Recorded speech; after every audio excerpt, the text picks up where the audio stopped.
Welcome to another Monday with Luciana. I have a special guest here today for you, which is Sabrina Rodriguez. Hi, nice to see you all. Yes, we had already done a live together, and I invited Sabrina today because we're going to talk about a special topic which all of us have, which is fears. Fear.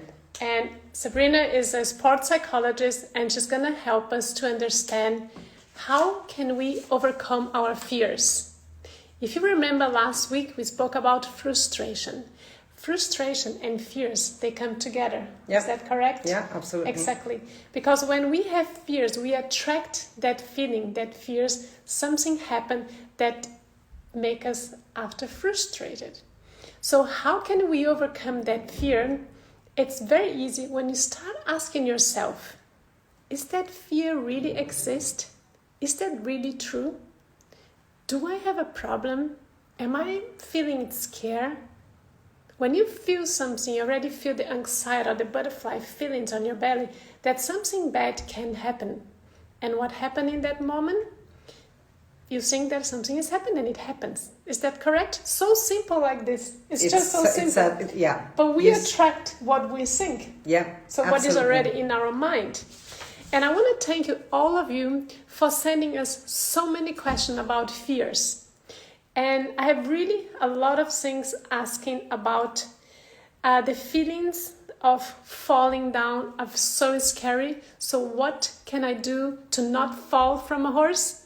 I mean, that's a quite difficult question, but if you already think you can fall, you're going to fall, right? Simple like this. And then about having the wrong distance and also the fears of making mistakes. We're going to talk about these three topics today and try to give you some tools which you can use in your daily life to avoid having too many fears, being a scared person, and therefore you can be a more confident rider and also more confident person in your life. And if you remember some weeks ago when I was in America, we talked about confidence, about being a secure rider, a more secure person in life. And that is all to do together with fears and frustration. So I asked Sabrina to explain us a little bit more about the feeling of being a fearful person. Okay. So if you believe something would happen, it will happen. Just this simple. This is so true. I made a very simple sign. It says, if you believe it will happen, it probably will. And this goes for good things and for bad things. Think about in a show, for example, when you're jumping a course and while you're walking the course, you see that oxer that, I think my horse is gonna spook or stop, or, in the rollback, I'm gonna miss the distance. You're setting exactly your mind to do that. Mind you, your brain is like a computer, and whatever input you put in your brain, it's what later you execute, okay? This in cognitive behavioral therapy, it's called the CBT.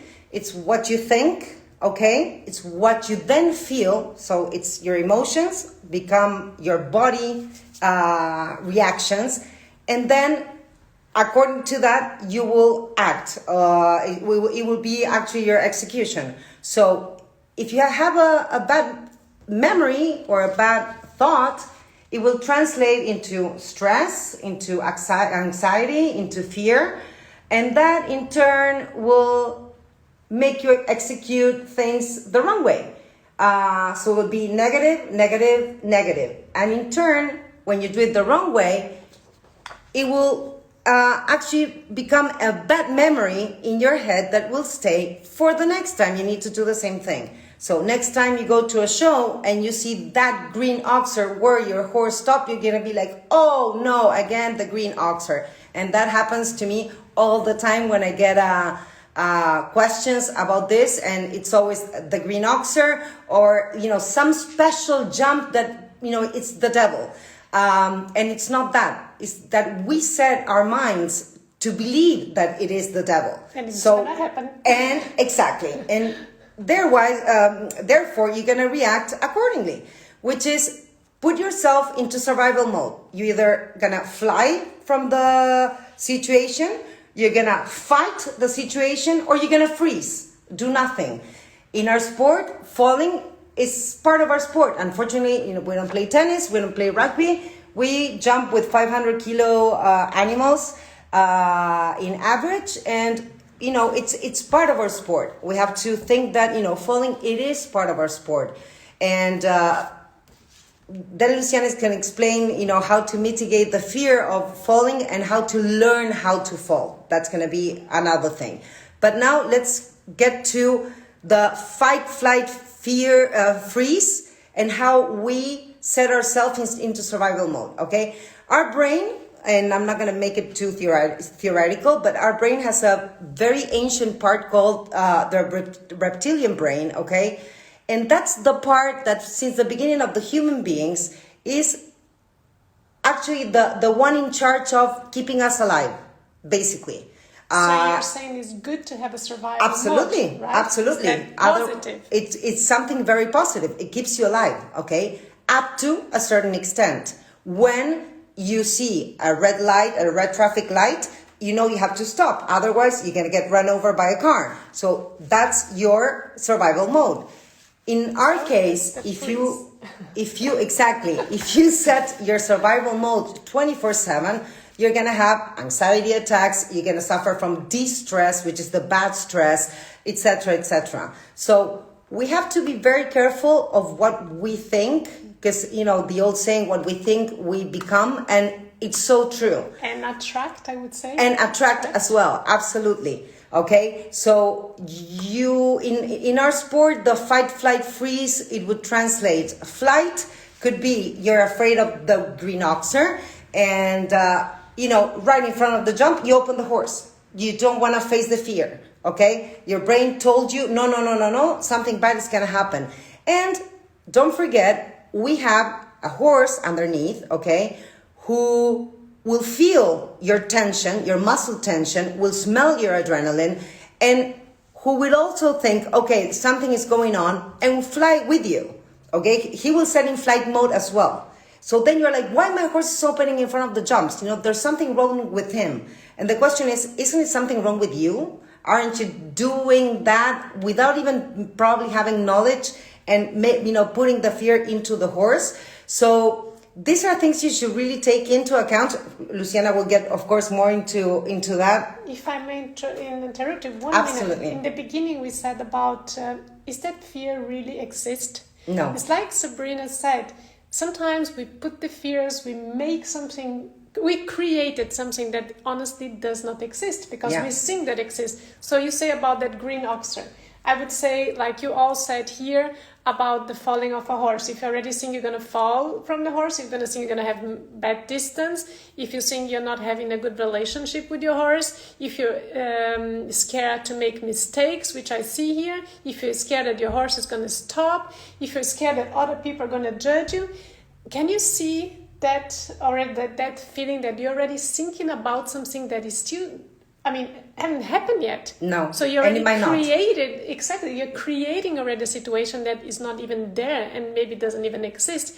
So I would even suggest you, before you say that I'm feeling scary, I'm doing this, I'm scared about having that situation, don't create that. Ask if it really exists or not. And create the positive. Because as Sabrina said, what is really interesting, it's so simple. But they think, feel, and act, as you can see here, it's a question that you can feel positive and you can also feel negative. You can act positive and negative. So you can feel, think, and act negative and positive. So if it's like a domino effect. So if you start feeling positive, good things are going to happen, and then you create a good feeling, and then you're going to act positively. But if you start already thinking that something happened is negative, I'm going to fall, I'm going to have big mistakes, I don't like that fence, then attracting you already automatically to a negative feeling on your body, getting tension, getting small, getting scary, getting anxious, and then you act according to what you feel. So you think what you are, you act as you feel. It's everything on your body, and then it comes to this surviving mode, fight, flight, or freeze, because fears are positive when they, in a way, protect ourselves of something really bad happening. So it's our survival mode, but the fears also stop us of doing also many things, right? And Lou, very important is never forget we have an animal underneath us who is a prey animal, okay? That's why his eyes are on the side. That's why he sleeps standing up. For those that probably are more new in the sport. And the reason being is that if they're being, hunted by a lion or whatever, they can run immediately, okay? Yeah. So they are set for the flight mode and not for the fight so much. So if we instill them, the fear, they will say, okay, something's going on. I need to get, out of here. And that's when, like I said, you're going to open from the jump, you're going to stop in front of the jump and start with your refusals, which many questions were about refusals or distances. Because the horse is going to say, no, I'm not going to do it, okay? He's going to get into survival mode as well. So it's going to be not one problem, but two survival modes. And, okay, we need a mindset reset for the rider and for the horse as well. Double job. Exactly. So never forget your brain, okay? 80% of the things you storage in your brain is images. So if you store images of you falling down, of you refusing to a jump, of you, opening in front of a jump, A memory. It's gonna become a memory. So when next show, you need to retrieve, okay, a nice feeling because you're going to a show, you want to win or you want to do well. The memories that you're gonna retrieve are gonna be of that fall, of that green oxer, of whatever bad situation you've had. So you don't want to store bad memories. You want to store good memories so that you can use later on. Sabrina, let me just interrupt you one time. I see here, we know most of what you're saying, but it's very hard to apply. Okay. I love your question because it's so good. It's very easy to say, and we know a lot of things, and then we have to put into practice, which I would say here is the act, is about the implementation. So I would say the best way to act positively, which is not only easy to say, but it can also be easy to apply, if you start changing, like Sabrina said, your mindset, and start doing, for example, visualizations of the positive things. If you remember, in one of my lives some weeks ago, I gave you some tips how to train having this feeling of having bad distance, making mistakes, and how can you do that? If you start bringing the good memories of your good courses to yourself in that moment and visualize only your best, your potential. Don't visualize what you don't want to happen. Don't work on your weakness, work on your potential, on your qualities. So you're gonna have maybe out of 10 fences in the course, maybe 2 bad distance, concentrating the 8 good distance you had, and you're gonna have that the other 2 will not even be important because they are part of the process, a part of the obstacle that you're gonna have in your life, which is the fears, that we create that fears. We create that, what leads us after to frustration, and then it goes one after the other. So very important, bring the good memories to your life. Do a lot of visualization before you ride the horse, when you go to bed at night, when you wake up in the morning. Bring that good moments. How do you do that, Lou? Maybe it's good you can explain. It's exactly like I said, and you asked me before about visualization because how do you do it? When I go to bed or I'm alone sitting in my house, I visualize me arriving close to my horse. I close my eyes and I'm having the first contact with the horse, touching the horse. When I ride my horse, what do I want to achieve? I start visualizing the whole process, even taking the reins, going to the ring, making a training, jumping.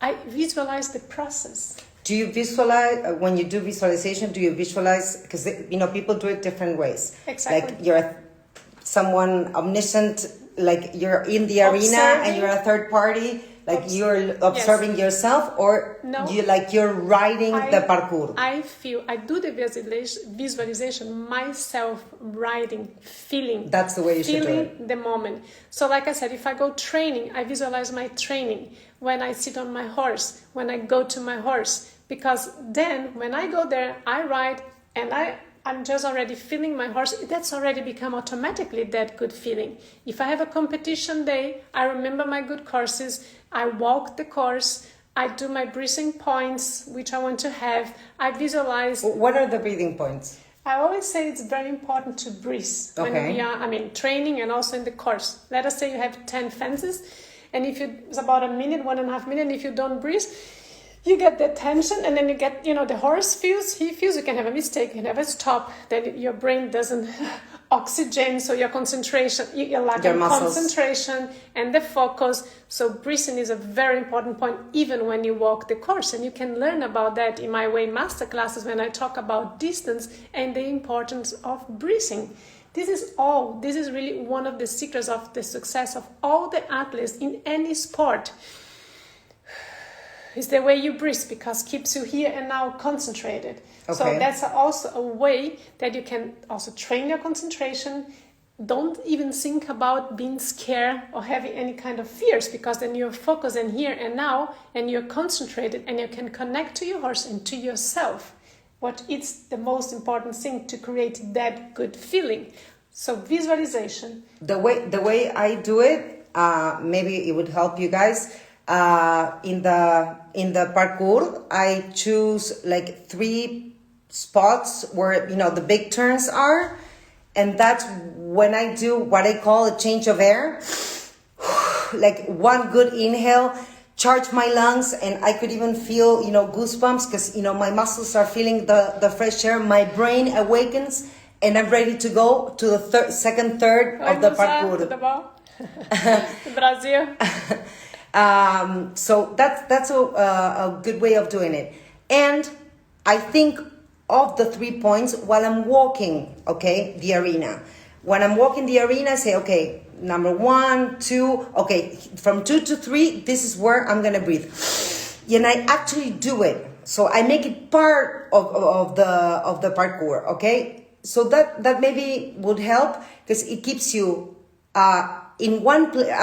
Because I've seen like many riders, the last fence, it's been a subject we spoke in the lives. The last obstacle. Why the last obstacle? And many times it is because we get tired, because we don't breathe properly, and your brain becomes concentration. Exactly. You start lacking concentration and focus, and your body becomes tired. Your muscles, they don't get enough oxygen. So that's a good way to start getting in the zone, and we're going to talk probably in a few weeks about getting in the zone and the flow state, which is very much goes hand in hand with this. So guys,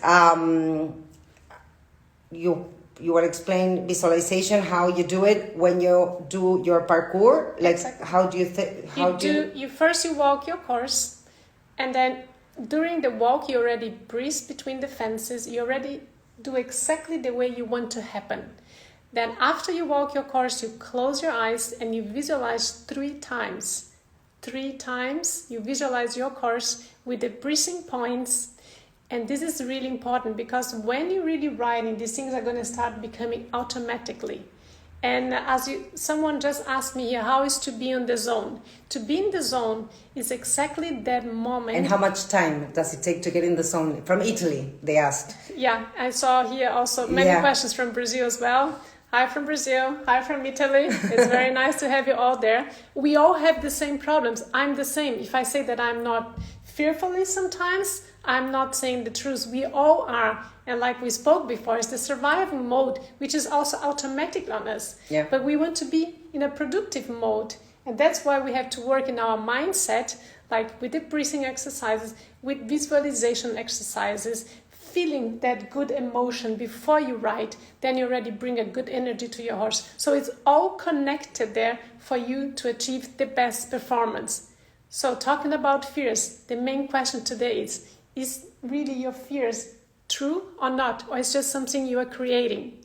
So remember, bad distance, mistakes, falling off. This is all part of the process, and it can happen. But you can also avoid if you start thinking positively.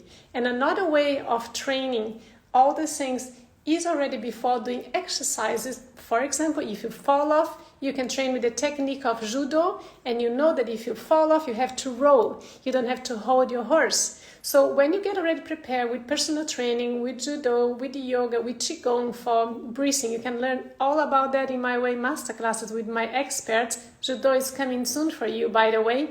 I also learned how to fall because I hurt myself in the last few years by just falling sometimes at home in a very nasty way. So it's very important to learn how to fall from a horse. And when you master that, you're not more so scared to fall off, because you know that when you fall off, you have to roll, you have to let your body relax. So if you fall, you're not going to hurt yourself. So remember, important to master some techniques of and avoiding how, for example, to fall off. This is another topic that you can train as well. Visualization, good breathing, all these things you can use in your daily life. And then fears, again, they're always going to be there, but it's how we deal with them that makes the whole difference on your life. So I wish you all learned a lot today from us. If you want to say something more. One more thing. I have Ninin, I think, from... She's going to try tomorrow in the national show. National. You're jumping tomorrow in the national championship. Good luck. Exactly. Try it. Good luck. Masterclass in France soon. Lou, they're asking. Yes, we're going to do some masterclasses. We're bringing a new product for you, and it's going to be great. And we love to learn together with you, and you can also learn a lot from us. So be free to send us all your questions, like here today. We are learning together. And I wish you all a fantastic week. With full of confidence. And remember, you create your own fears. Create also your own courage. And you can do it. You're going to be a confident rider. And you're going to really have good performance when you ride your horses. Okay, so, can I answer one last question? They're asking, how do you change your negative gut feeling to positive? There is a quick technique that Lou knows. It's called the 5-second rule by Mel Robbins. She was like sort of the inventor. She's a mental coach and life coach. It's very simple. I'll explain why it works. And it's very simple. First of all, you should start counting 5 seconds backwards. And if it's in a different language than your own language, even better. And I explain you why. So just give an example. If you're speaking English now, you're going to count Portuguese. 5, 4, 3, 2, 1. Or in French, 5, 4, 3, 2, 1. So in another language, counting from 5 to 1, but backwards. Exactly. That's what you're saying. Okay. And the reason being that it works is very simple. When your brain starts getting into the fear mode, into the survival mode, you start getting into an autopilot. And you're going to see what I mean. I'm fearful. Okay, I'm scared of this. And your brain starts working like a snowball. Okay? One bad thought after the other and takes you to another. And starts that autopilot that never stops. So when you get your brain to think in a logic way, okay? If you count 1, 2, 3, 4, 5, it would be automatic, okay? Because we're very used to it. 1, 2, 3, 4, 5. I don't even think about it. But if I count backwards in another language, I need to use my logic. So I need to use my brain for that. So basically, you move the focus from the automatic pilot to the logic thinking, and that's when your gut feeling will start.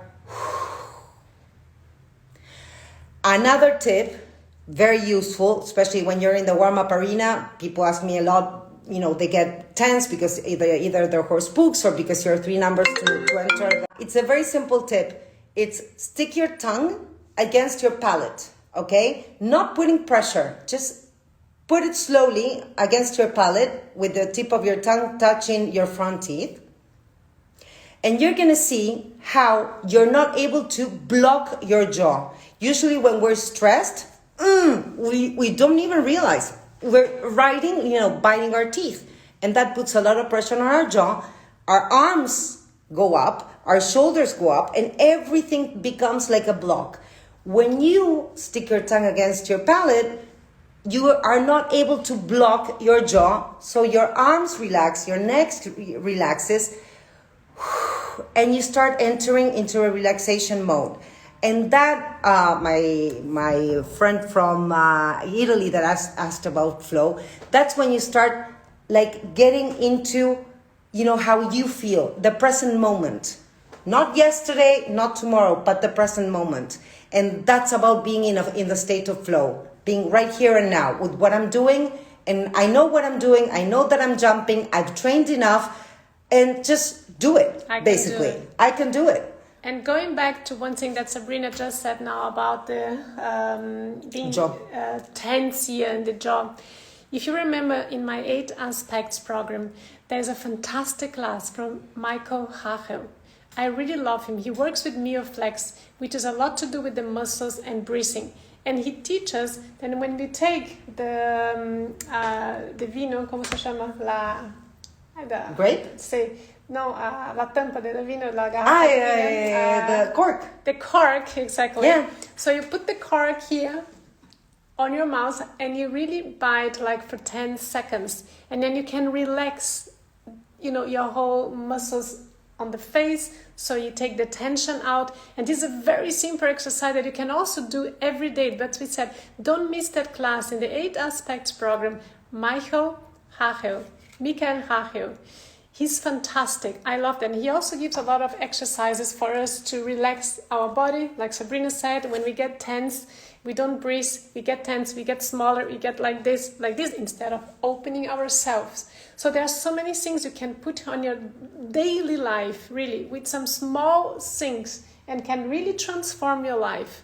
You just have to put in practice. So all these tips we are giving to you, you're also going to have them in my newsletter. Follow us in the newsletter at my website, www.luciana-diniz.com. And you can see all these tips we are giving to you there. And also now in the live and in the newsletter, you can keep following us and learning with us and sending your questions. Thank you so much, Sabrina. Thank you so much. And for those who said that they couldn't see the papers, don't worry. We're gonna put them. Yeah, we're gonna put them in Luciana's Instagram. Okay. Yes. Thank you so much. Thank you for having us. I wish you all a wonderful week, full of good, positive energy. I see you next week. See you. Thank you.